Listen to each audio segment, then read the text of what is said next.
السادة الحضور هنبدأ لو سمحتوا من فضلكم ممكن تقعدوا. Juste une petite annonce avant de commencer, 2 annonces. La première, c'est que vous avez des casques pour la traduction, vous pouvez vous en servir. Et la deuxième, notre colloque est diffusé en ligne sur le site de la Bibliothèque d'Alexandrie. Alors c'est pour ça que vous voyez cet écran. Si vous voulez diffuser, partager avec les personnes qui n'ont pas pu être avec nous aujourd'hui, je vous encourage tous d'envoyer le lien de la bibliothèque et aller sur la page webcast pour qu'ils participent avec nous en ligne. السادة الحضور قبل ما نبدأ عندي بس إعلانين في ترجمة فورية لو حضراتكم تحبوا تستخدموا السماعات موجودة. والحاجة الثانية إن إحنا في بث مباشر للمؤتمر بتاعنا تقدروا تبعتوا اللينك اللي أنا ظاهراه هنا على الشاشة للناس اللي ما قدرتش تحضر ومهتمة بالموضوع إنها تقدر تشاركنا وتتفرج على تحضر المؤتمر من خلال موقع الويبكاست بتاع مكتبة اسكندرية.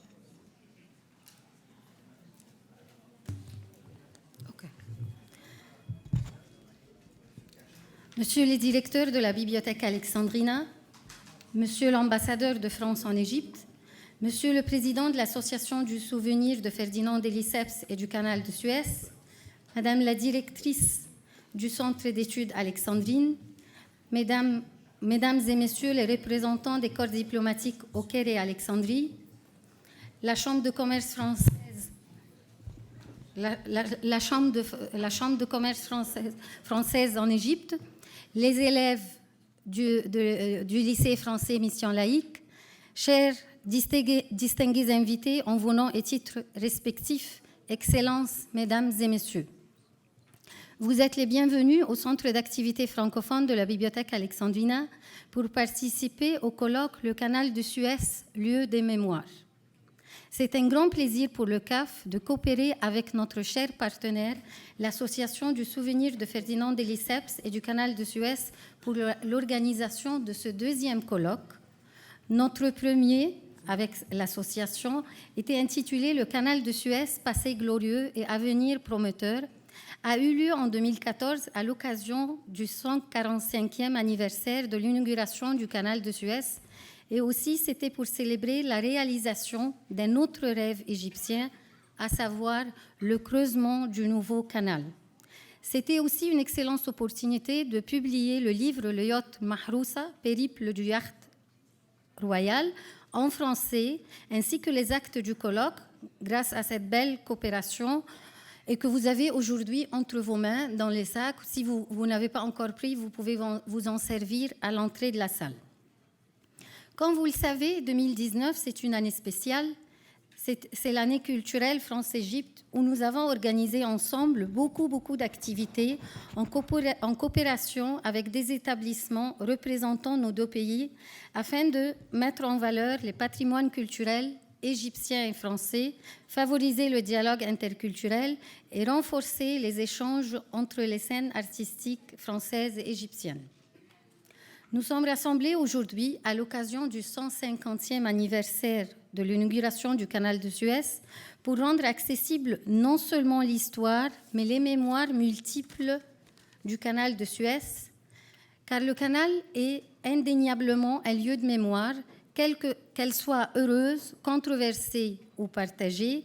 Il y a, au sens de Pierre Nora, je cite, un lieu de mémoire dans tous les sens du mot, qui va de l'objet le plus matériel et concret, géographiquement situé, à l'objet le plus abstrait et intellectuellement construit. Fin de citation. En ce qui concerne notre colloque, il est divisé en 4 parties, la séance inaugurale et 3 tables rondes traitant les mémoires heureuses, les mémoires controversées et la mémoire partagée. Vous trouverez les détails dans le programme distribué. Avant de terminer, je tiens à remercier tous mes collègues de tous les départements de l'ABA qui nous ont soutenus acharnement pour accomplir toutes les procédures administratives et techniques de notre colloque, et spécialement notre cher directeur, Dr Amgad El-Gohari, le chef du secteur des bibliothèques, pour son soutien continu, et bien évidemment notre cher directeur de la bibliothèque Alexandrina, qui n'est pas francophone, mais qui croit à la francophonie et à la culture française. Merci, Dr Moustapha Al-Fay. Enfin, je voudrais saluer ma merveilleuse équipe du Centre d'activité francophone, ainsi que les équipes de l'Association du Souvenir Ferdinand de Lesseps et du Canal de Suez, et le Centre d'études Alexandrine pour tous les efforts pour réussir ce beau colloque avec nous. Je vous remercie tous pour votre attention et j'ai l'honneur d'inviter Son Excellence, Monsieur le professeur Dr Moustapha Al-Fay, directeur de la Bibliothèque Alexandrina, à prendre la parole. Dr Moustapha, كلمة لحضرتك. Good morning. It seems that English is not a good mediator this morning because it's not your language and it's also not my mother tongue. That's why each part will stick to his own language. I speak in Arabic and I understood that we have translators. اسمحوا لي في البداية أن أنا أرحب بسعادة صديقي العزيز سفير جمهورية فرنسا لدى جمهورية مصر العربية، وبالسيدة الفاضلة القنصل العام الفرنسي في مدينة الإسكندرية، وبضيوفنا الأعزاء الذين قدموا من جمعية قناة السويس في فرنسا. وأنا لم أرى القاعة بهذا الاحتشاد والاكتظاظ من قبل، وهذا تعبير عن شعبية فرنسا ومكانتها لدى المصريين. أشعر أيضا بأننا الآن في لحظة تتصل بالذاكرة التاريخية للعلاقة القوية بين فرنسا ومصر. العلاقات بيننا وبينكم من أقوى العلاقات في محيط البحر المتوسط لأسباب عديدة وكثيرة، وهي أن الصحوة المصرية قد بدأت بوصول بونابرت وقواته فيما نسميه الحملة الفرنسية، ولكن لحسن الحظ أنها لم تكن حملة عسكرية فقط، ولكنها كانت حملة ثقافية بالمعنى الواسع. وسوف يظل كتاب وصف مصر وثيقة تثبت هذه الحقيقة التي لا يستطيع إنكارها أحد. البريطانيون مكثوا في بلادنا أكثر من 70 عاما، وأنتم قضيتم 3 سنوات على الأكثر، ومع ذلك هذه السنوات ال3 تركت أثرا في الثقافة والوجدان المصري والتعليم المصري والعقل المصري عشرات أضعاف ما تركته الفترة الطويلة للاحتلال البريطاني. وهذا يعني أن إخلاصكم للثقافة وحرصكم عليها قد ترك لدى الشعوب التي احتكت بكم أثرا إيجابيا يتصل بالمعرفة والعلم والتعليم. أنا أرحب بكم الآن وأتذكر أسماء كبيرة في تاريخ المشترك بيننا وبينكم. أتذكر الوالي محمد سعيد والأفكار الأولى التي جاءته من فرديناند ليسيبس بخصوص حفر القناة. أتذكر الخديوي إسماعيل والحفل التاريخي المشهود والمذكور حتى الآن الذي افتتح به القناة عام 1869. أتذكر كيف أن القناة كانت شريانا للحياة ورابطا بين البحر الأحمر والبحر الأبيض، وكيف أنها تمت بجهود الفلاح المصري الذي حفرها، وهو الذي بنى من قبل الأهرامات ثم بنى بعد ذلك أيضا السد العالي. الإرادة المصرية دائما إرادة قوية وصادقة ولا تتوقف عند حد، وعندما يدرك المصريون أنهم أمام تحد معين فإنهم يمضون فيه بلا تردد وبكل تصميم وعزيمة صادقة. أنا لا أريد أن أطيل، اسمحوا لي أن أرحب بكم وأتمنى لهذا اللقاء كل النجاح. وأؤكد في هذه المناسبة أن مكتبة الإسكندرية تفتح ذراعيها بكل ترحاب لكل ما يتصل بتاريخ قناة السويس، بوثائق قناة السويس.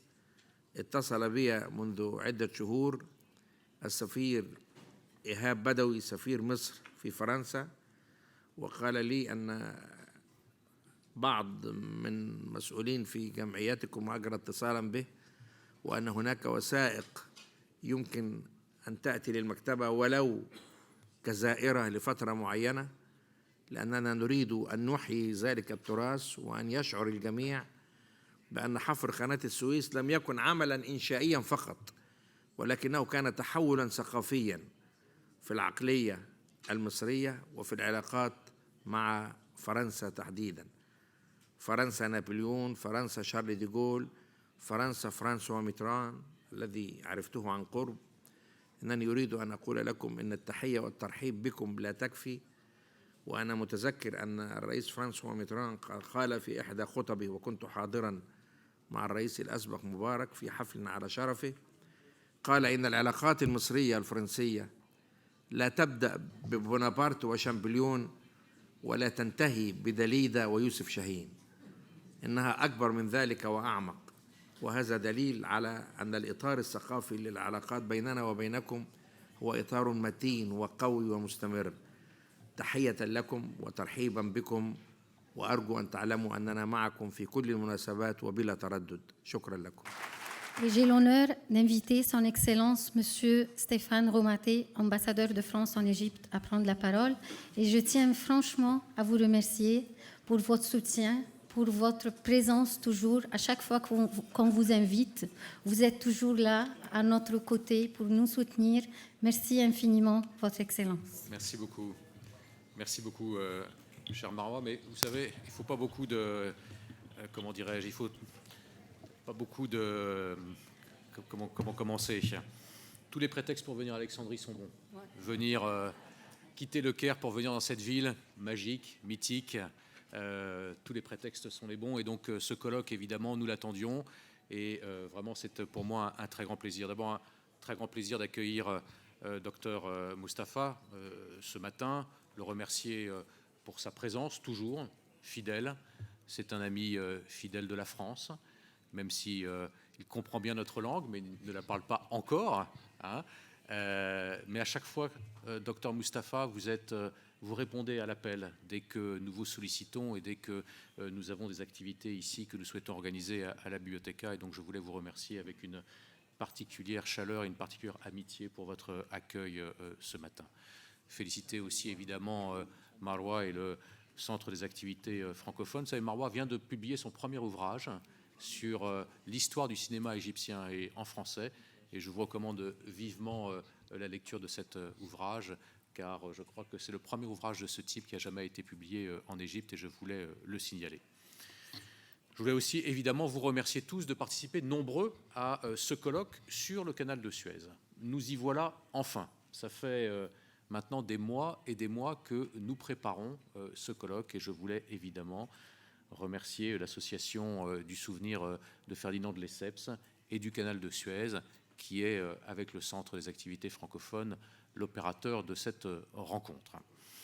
Nous avons beaucoup de choses à nous dire aujourd'hui, ce matin, sur ce que représente ce canal, sur ce que représente la figure de Ferdinand de Lesseps dans la mémoire de la France et dans la mémoire de l'Égypte.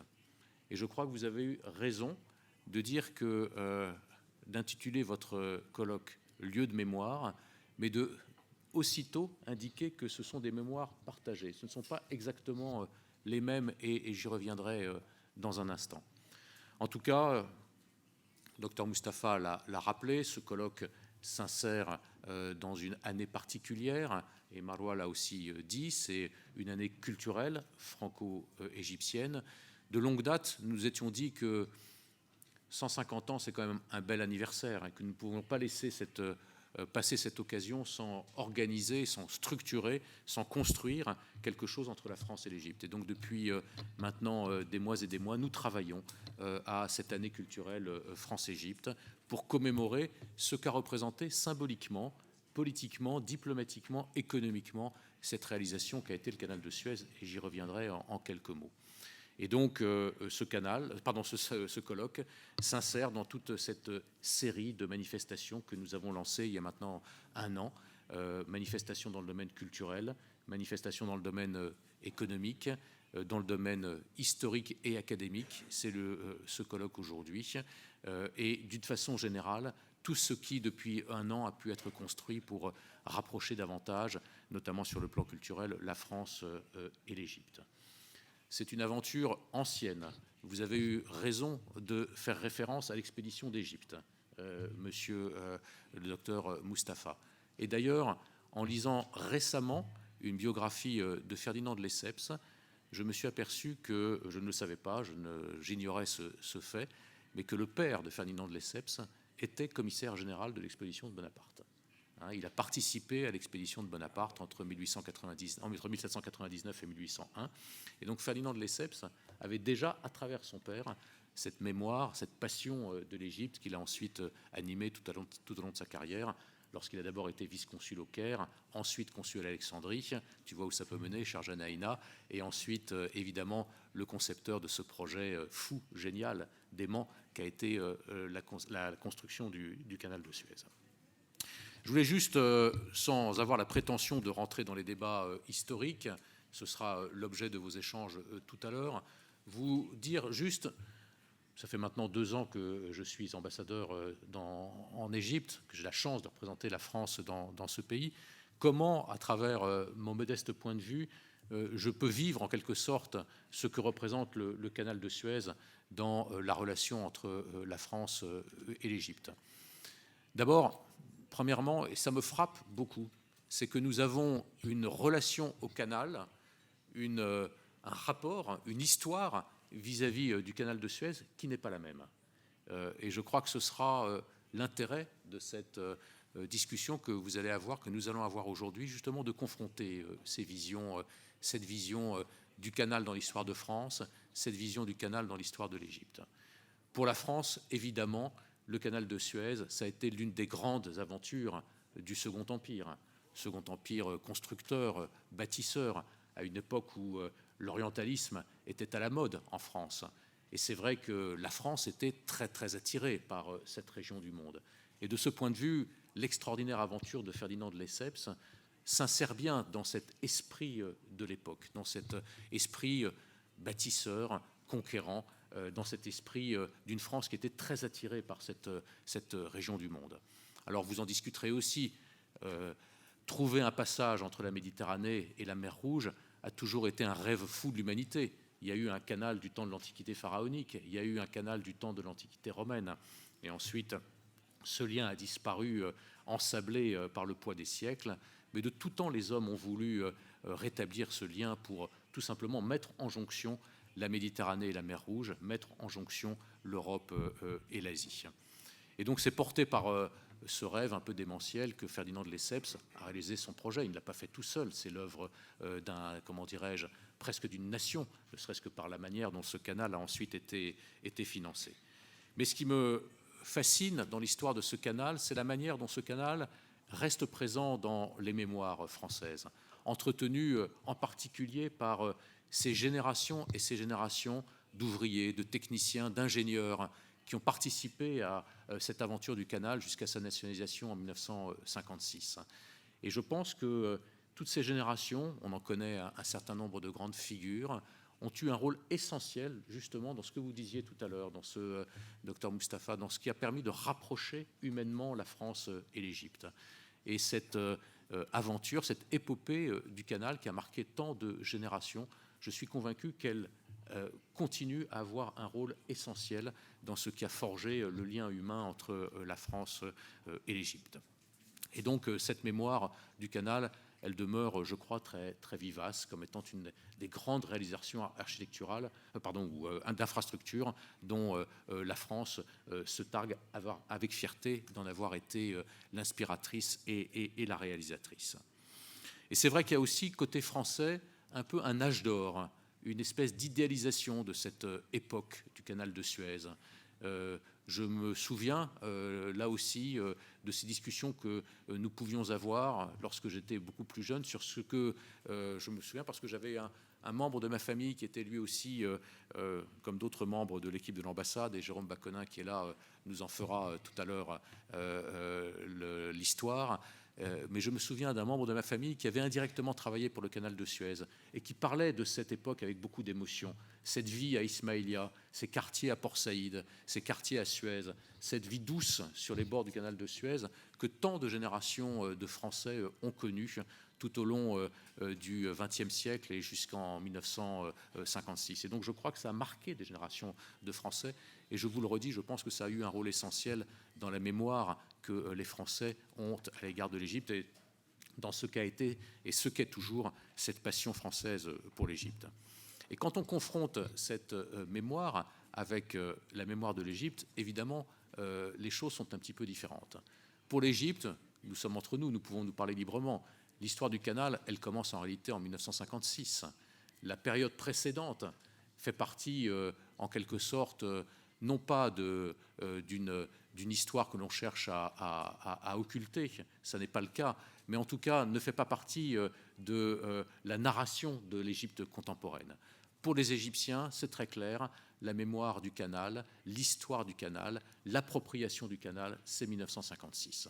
Évidemment, époque, comment dirais-je, glorieuse pour l'Égypte, geste fabuleux de Nasser à l'époque, 26 juillet 1956, geste funeste pour la France et puis aussi pour les Anglais et dans une certaine mesure aussi pour les Israéliens, avec cette épopée militaire qui a vite tourné court. Mais l'effet de bascule de 1956 reste encore comme une date qui a été un peu traumatique dans l'histoire française et peut-être d'ailleurs davantage dans l'histoire anglaise que dans l'histoire française. Je pense que cet épisode a très largement été occulté dans l'historiographie française contemporaine.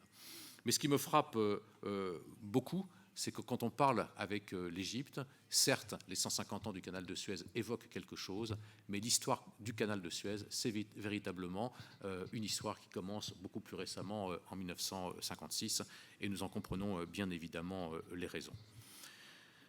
Je voulais juste vous dire aussi que pour la France, même avec toutes ces vicissitudes de l'histoire, ce canal demeure aujourd'hui, dans l'Égypte d'aujourd'hui, un élément essentiel. D'abord, son importance stratégique, ça n'est pas le lieu de débattre de cela, mais nous le savons tous. Je crois que pratiquement 20% du commerce de la France transite par le canal de Suez. Je crois que 30% de nos approvisionnements en hydrocarbures transitent par le canal de Suez. Et donc le canal garde évidemment pour l'économie française une influence et un rôle tout à fait considérable. Et je crois aussi que la marine nationale, notre marine française, est la deuxième nation qui emprunte le plus le canal de Suez par le transit de ses bâtiments militaires après les États-Unis. C'est là aussi le moyen de signaler l'importance que revêt votre canal, si je puis dire, notre canal, si je puis dire également, dans la politique de défense de la France. Importance aussi, comment dirais-je, symbolique de ce canal de Suez. Nous avons tous en mémoire l'exposition qui a eu lieu l'année dernière à l'Institut du monde arabe, qui a été une exposition qui a accueilli près de 500 000 visiteurs, ce qui prouve qu'il y a là aussi, en France, un intérêt très vif pour ce que représente aujourd'hui le canal de Suez.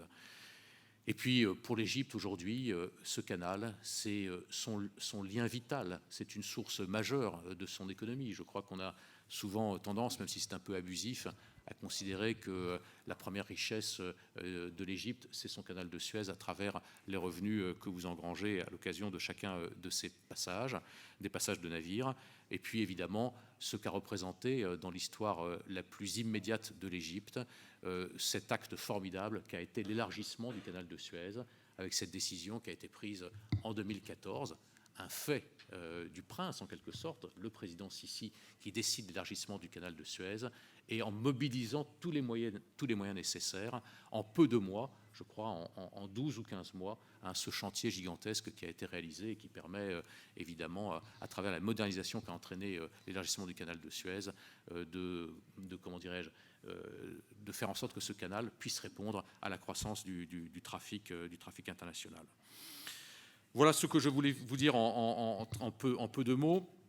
Notre réunion aujourd'hui va être intéressante parce qu'elle va aussi nous permettre d'avoir des témoignages de personnalités, d'invités qui ont tous une histoire personnelle au canal de Suez, avec le canal de Suez.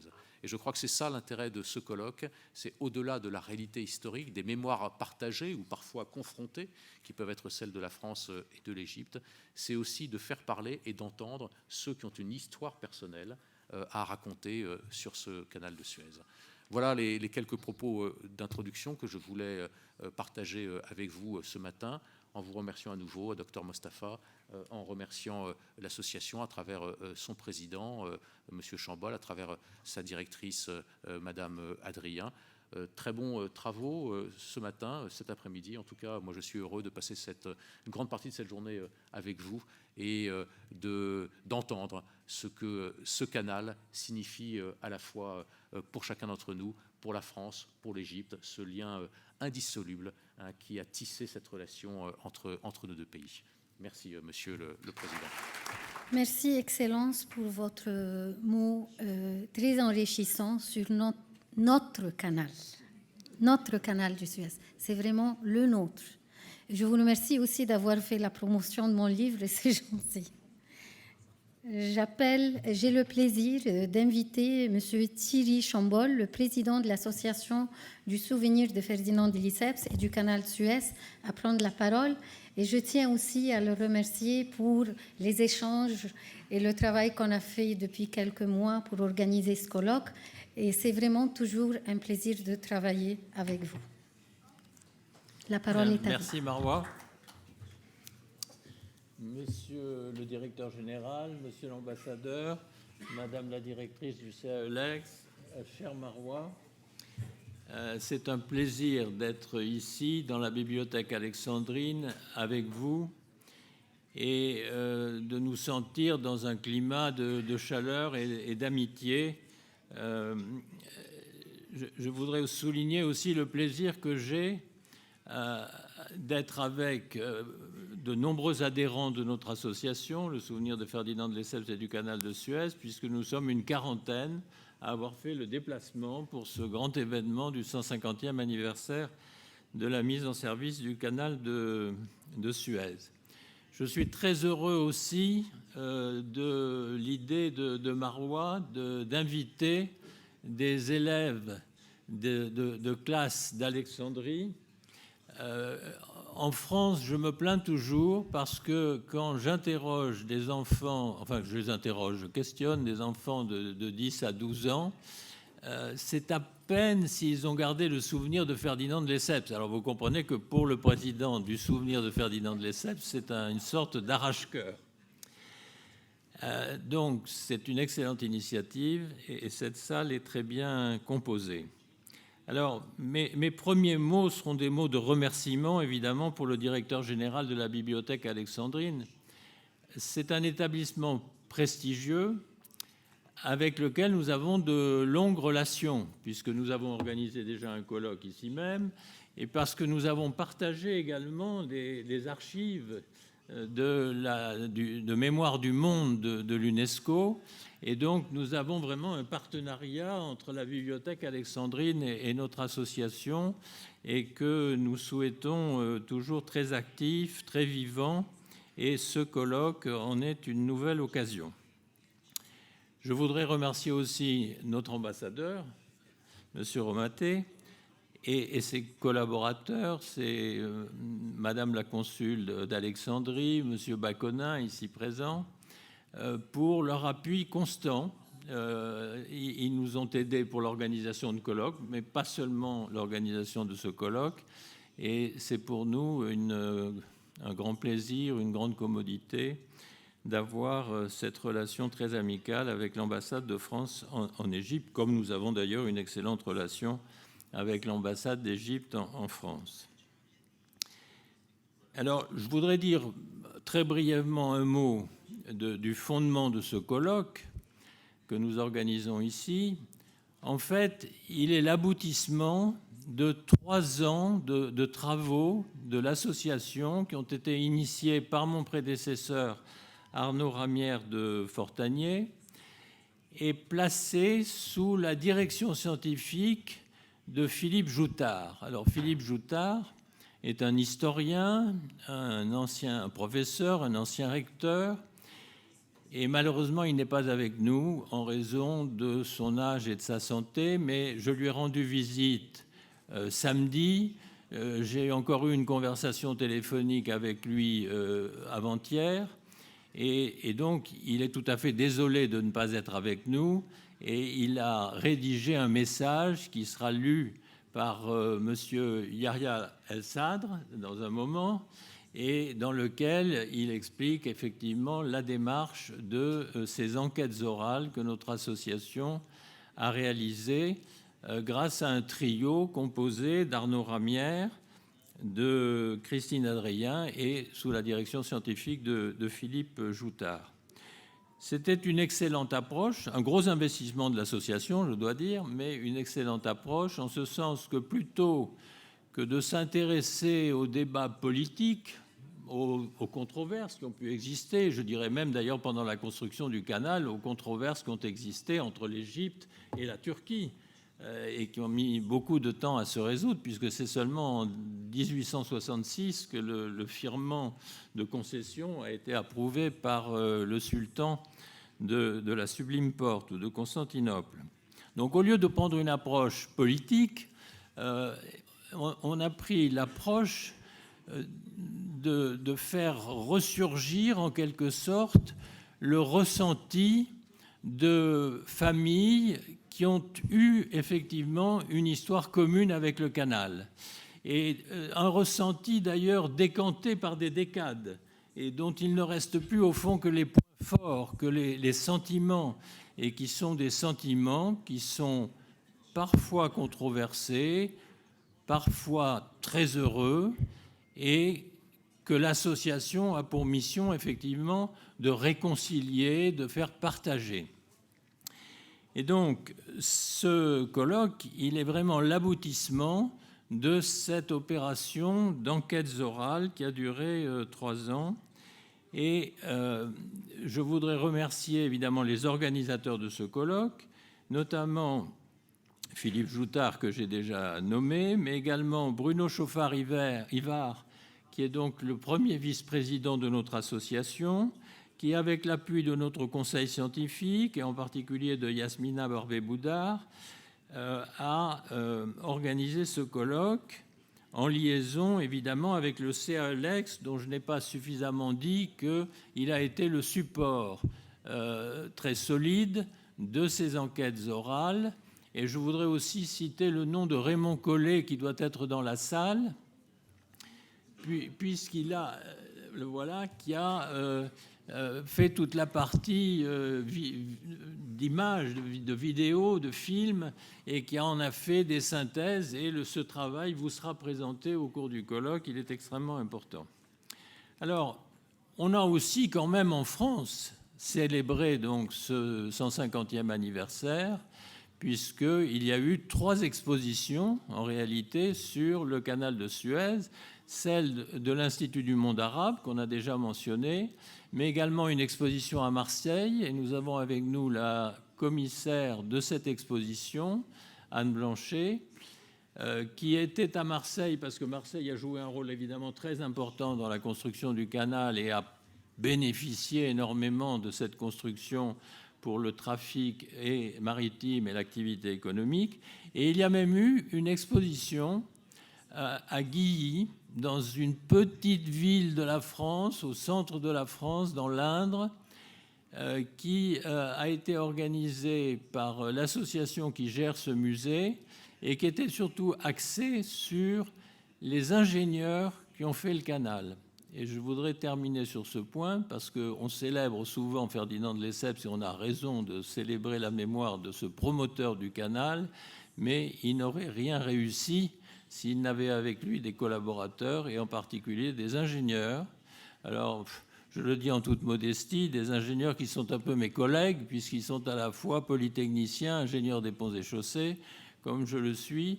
Et donc, je voudrais évoquer leurs noms, notamment le nom de Voisin Bey, qui était au fond un Français, mais suffisamment reconnu par l'Égypte et par le vice-roi d'Égypte, Ismaël Pacha, pour avoir ce titre de Bey. Et ce titre de Bey, je peux vous dire qu'il l'avait rempli de joie, car nous avons une lettre qu'il écrit le jour même où il est nommé bey à sa fille, et qui commence par ces termes, « Fillette », car c'est comme ça qu'il l'appelle avec tendresse, « je suis aujourd'hui un homme heureux et j'ai reçu le titre de bey ». Donc Voisin bey était au fond un pont lui-même entre l'Égypte et la France. Et donc je veux saluer la mémoire des hommes qui ont travaillé sur ce canal, sans oublier bien entendu les ouvriers qui ont fait l'essentiel de la tâche et qui étaient égyptiens, mais qui étaient aussi syriens, qui étaient de différentes nationalités. Donc, une grande œuvre, des images qui sont restées, qui sont quelquefois différentes suivant les points de vue des uns et des autres, et c'est ce que nous allons confronter, mais à partir de témoignages personnels, donc qui n'engagent que les témoins de ces témoignages et qui sont destinés de toute façon à renforcer l'amitié entre l'Égypte et la France. Merci de m'avoir écouté. Merci Thierry pour ton mot et je tiens aussi à remercier Christine qui est dans la salle et qui a vraiment travaillé avec nous au nom de l'association. Alors c'est un plaisir toujours d'être avec vous. Finalement, on finit avec notre chère Marie-Dominique Nénin, la directrice du centre d'études alexandrines, CE-Alex, à prendre la parole. Donc c'est avec un grand plaisir aussi pour moi, de me retrouver aujourd'hui avec vous, même si pour ceux qui me connaissent un peu, une archéologue spécialiste du monde gréco-romain n'a pas vraiment sa place aujourd'hui sur ce podium. Mais la vie scientifique est souvent associée au bonheur des rencontres. Et cette rencontre en 2016 avec Arnaud Ramière de Fortanier, qui unit depuis toujours la passion alexandrine à la passion canaliote, et qui est venu me trouver en me disant « Continuons à travailler ensemble, nous travaillons déjà autour de la presse francophone du canal, mais il faut faire quelque chose pour les mémoires orales du canal ». Et on est parti. Et je crois que ça a été un très beau voyage pendant 3 ans, avec bien sûr les passionnés qu'ont été Philippe Joutard, dont la présence et la voix et l'esprit que vous allez trouver aujourd'hui est tout à fait exceptionnelle et attachante, avec la passion aussi de Yeya El Sadr, qui a été le complice d'Arnaud, et puis bien sûr Raymond Collet, qui s'est énormément investi dans ce programme. Vous savez que Raymond travaille avec le CE-Alex depuis de nombreuses années, après avoir été directeur de l'Alliance française de Port Saïd, qu'il est un talentueux vidéaste et qu'il a mis au service de ce programme ses talents à la fois d'entretien et ensuite de montage des films. Donc, les 3 amis, avec la bienveillance aussi de Christine, Adrien, qui les a suivis, accompagnés à travers et qui a elle-même aussi participé aux enquêtes en Égypte, donc à Port Saïd, à Alexandrie, au Caire, en Grèce et bien sûr en France. L'enjeu, au-delà de la réunion d'aujourd'hui, est triple. Il convient de préserver, il convient de documenter et il convient de diffuser auprès du plus grand nombre ces 50 entretiens dont la grande valeur à la fois historique et humaine ne peut pas être mise en doute. Préserver, c'est d'abord faire en sorte que les dizaines d'heures d'entretien soient conservées dans les meilleures conditions, dans des conditions pérennes, même si l'informatique et la pérennité ont encore à discuter, en recourant aux espaces de stockage du TGIR Humanum, très grande infrastructure de recherche du CNRS, qui vise à faciliter le tournant numérique de la recherche en sciences humaines et sociales. Documenter, c'est analyser ces entretiens, les décortiquer, les traduire quand cela a été nécessaire, et je remercie ici Michael Ayad du CE-Alex qui a transcrit et traduit de nombreux entretiens, afin que ces entretiens, au-delà de l'attachement humain qu'ils peuvent représenter, constituent des sources historiques primaires qui puissent être explorées par des moteurs de recherche. Valoriser et diffuser, c'est d'un côté, vous le savez, respecter le règlement de protection des données personnelles, qui est quelque chose qui est émergé dans cette époque où le numérique est de plus en plus invasif. Donc c'est respecter les données personnelles, respecter le consentement des différentes personnes qui ont été contactées pour ce projet, mais c'est aussi faire en sorte que le plus grand nombre puisse avoir accès à ces nouvelles données selon deux chemins. Un chemin qui sont les analyses préliminaires livrées par Philippe Joutard et les films thématiques dus au talent de Raymond. Vous voyez ici sur l'écran un entretien de Philippe Joutard qui fait un point d'étape au moment lorsqu'il est à Athènes, un autre entretien spécifique pour les Grecs du Canal qui ont une histoire très particulière, et je suis heureuse de voir que les Grecs du Canal, Pénélope de Liorgis et Apollos Titsas, sont avec nous aujourd'hui, Kalosorisate. Et donc, des films thématiques, il y en a d'autres. Il y a ce film sur la France libre et le canal, qui est, à mon avis, un document, qui sont une série de documents extraordinaires, des nonagénaires, disons, des entretiens. Et bien sûr que, je veux dire, demain, nous avons travaillé aussi avec le Musée de l'Ordre de la Libération, qui nous a fourni un certain nombre d'images. Il est évident que ces entretiens font partie de notre patrimoine français et sont tout à fait passionnants. Donc tout ce que je vous présente aujourd'hui est disponible aujourd'hui. Si vous allez sur cette adresse, grâce à Daniel Guirodios, qui travaille avec nous depuis de nombreuses années, tout est prêt et vous pouvez directement aller sur cette adresse pour visionner les interviews, pour visionner les analyses thématiques, pour avoir des possibilités de recherche historique, de combinaison de recherche. Donc, allez-y et regardez cet ensemble parce que c'est vraiment tout à fait intéressant. Et donc, mes remerciements vont enfin aux interviewés. J'ai mentionné nos amis grecs, mais bien sûr aussi nos amis égyptiens que j'ai le plaisir de rencontrer aujourd'hui en chair et en os après les avoir écoutés pendant de nombreuses heures.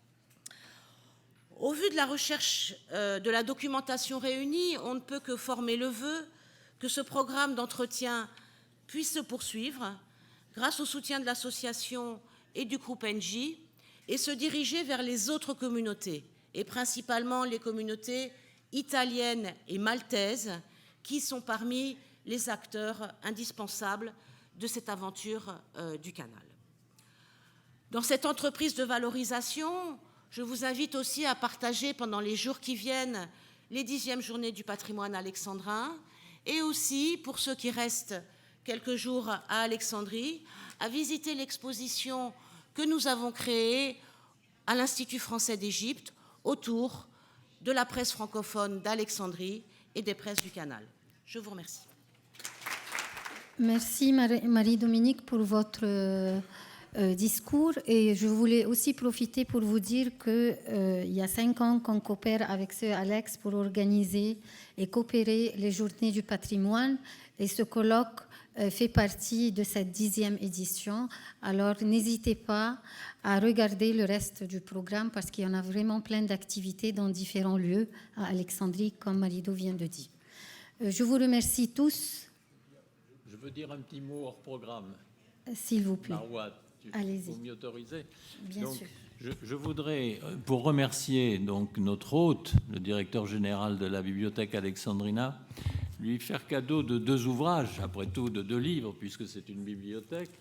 Ce livre, le grand livre rouge, ce n'est pas le petit livre rouge de Mao Tse-tung, c'est le grand livre rouge de notre association. Et c'est un ouvrage donc, qui a été réalisé à partir de mémoires sur l'inauguration du canal de Suez. Donc, je vous en fais cadeau pour vous, pour la bibliothèque.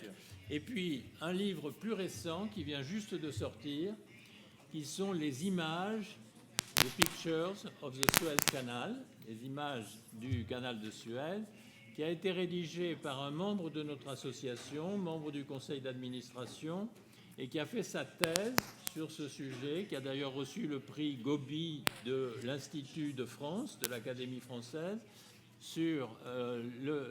pour cet ouvrage, et il vient d'être publié en livre avec beaucoup d'illustrations sur le canal lui-même. On revoit en particulier Napoléon III et l'impératrice Eugénie, mais il n'y a pas que ça, heureusement. Et donc, vous trouverez dans ce livre beaucoup d'images. Thank you very much. Pour vous remercier.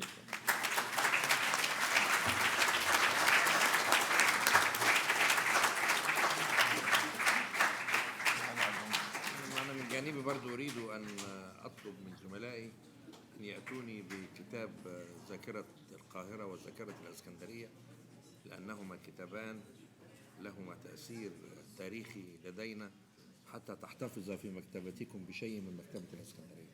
Merci beaucoup. Voilà, merci beaucoup pour votre présence. Thank you. Donc, c'est très lourd, hein? Non, non, non. Very heavy. Non, non, non. Merci Thierry pour ce beau cadeau. Et le directeur aussi va vous offrir un autre livre qu'il va bientôt vous livrer. Merci beaucoup, chers intervenants, pour cette première séance d'inauguration. Et nous poursuivons notre programme. J'invite l'ingénieur Yahya El Sadr pour lire le discours de notre intervenant, le directeur Philippe Joutard, qui n'a pas pu être parmi nous aujourd'hui.